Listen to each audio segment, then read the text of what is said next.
Shorts இன்றைக்கி பார்த்தீங்கன்னா like பிரிஞ்சால் chops பார்க்கலாம். ஸோ அதுக்கு முன்னாடி மிக்ஸி ஜாரில் tomato, onion, garlic, green chilli அதெல்லாம் எடுத்துக்கிட்டு காண்டிமெண்ட்ஸ் லைக் சோம்பு, பட்டை, லவங்கம் அதையும் மிக்ஸ் பண்ணி கிரைண்டாக லைக் கிரைண்டாக மிக்ஸ் பண்ணிக்கிட்டு நல்லா இந்த மாதிரி அரைச்சிக்கிட்டு ஒரு ஸ்டவ்வில் வந்து லைக் ஆயில் போட்டு மஸ்டர்டை பாயில் பண்ணி ஹை ஃப்ளேமில் வச்சு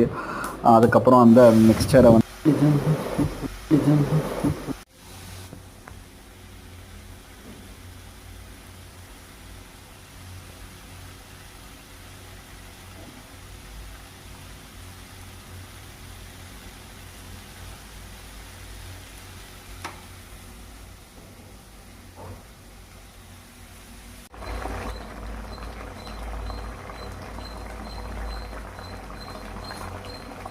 ஸோ இந்த மாதிரி ஆட் பண்ணிவிட்டு அதுக்கப்புறம் வந்து